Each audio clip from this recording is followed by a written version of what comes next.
Hello my fellow gaming nuts and thanks for tuning in. Today's episode I wanted to start something new. I want to start a new series called Old Tech Talk. Now this is something I was thinking about recently and thought this would be a really good idea for a series. Today's episode I want to talk about something that's dear to me, something that is one of my personal favorite devices that has ever been made. I'm talking about, of course, the Microsoft Zune. Now, people have ridiculed the Zune because it was not iTunes at the time. It was not Apple. It was different from Apple. It was an alternative. It's been picked on many times. It was made fun of by Family Guy, especially Family Guy. I don't know what Seth MacFarlane has against the Microsoft Zune, but he likes to poke fun at it. And it's been called one of Microsoft's greatest failures. But what's wrong with it? Oh, well, other than the design, which some people don't like, there's nothing really wrong with it at all, actually. It has a really good audio device. It has a really strong audio card.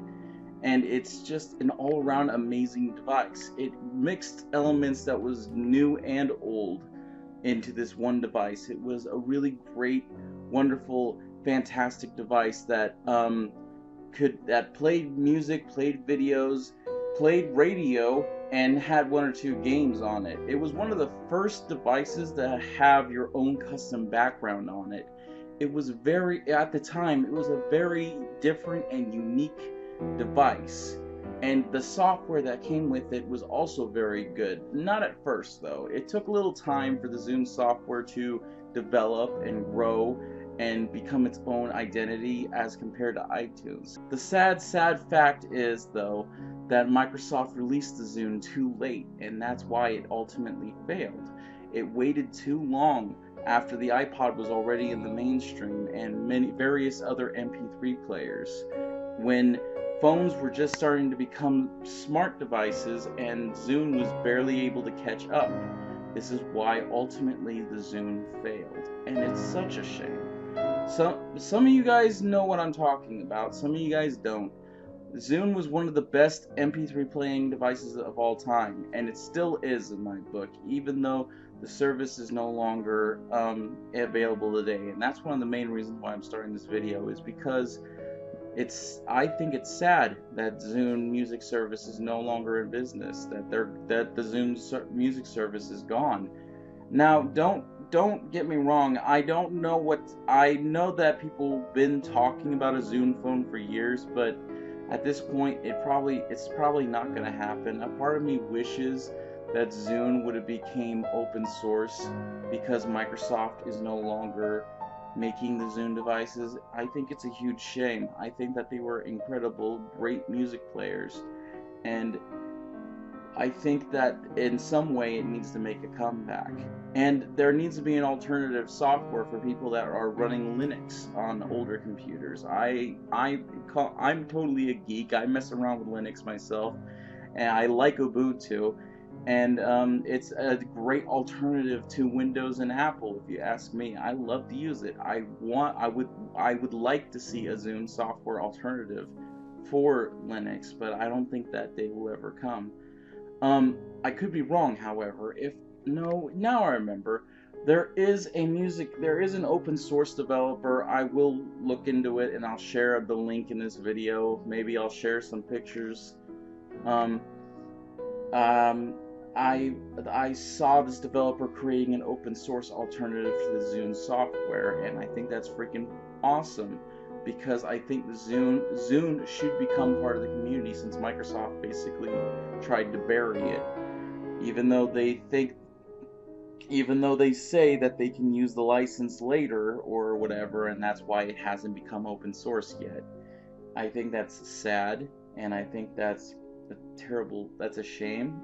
But that does mean that maybe, just maybe, that there's some hope for the Microsoft Zune. If you want a great alternative device to iTunes or Apple, you can get an old Zune device for very cheap right now, and I would get them while you can. The Zune HD devices were great touchscreen devices, had incredible sound cards. All of the Zune devices do, even the 30 old 30 gigabyte ones do. And if you can get past on how the outer casing looks, because there's all kinds of cases and everything, you would find that the Zune is just an incredible device. That's my opinion, and I'm hoping that it'll be yours too. If you guys agree with me, you guys think that maybe this thing should make a comeback, then look into it, and maybe start raising your voices to Microsoft. I know there's petitions out there, and I might start leaking them in my future videos. I don't know, but I've been a Zune fanboy when I don't know, since 2009, maybe sooner, maybe before 2009. No, probably 2000, somewhere around those lines. It wasn't exactly when it first came out, but back when I was younger, I would have way preferred a Zune over an iPod Classic. It's just looked so much better in my opinion. But that's my opinion. And anyway, if you guys agree with me, leave a comment below. If you disagree, do the same. It's okay. It's totally cool. We all have our preferences, It's just the Zune was one of my preferences, and like I said, I'm a total geek. I just remembered that I loved the hell out of the Zune, and I would like to have a Zune again someday. Even though, yes, your Android device does replace any older MP3 player you could lug around, because it does everything. It was nice to have a dedicated music player, especially one that you can have so much room on, like so much room. And the Zune software was just a really clean interface to play with. I really thoroughly enjoyed it. Anyway, I think that it's a terrible shame that the Zune is basically gone now, but that's companies for you. So I would like to see it make a comeback in one form or another. But that's again my opinion. I would like to hear your guys' opinion. Leave a comment below. Let me know what you think about the old Zune, and let me know what you think about old tech talk. Leave a comment below if there's a subject we want to bring up next time. Alright, well, thank you guys so much for watching this video. I am the MK Nut. You guys take care. Bye-bye.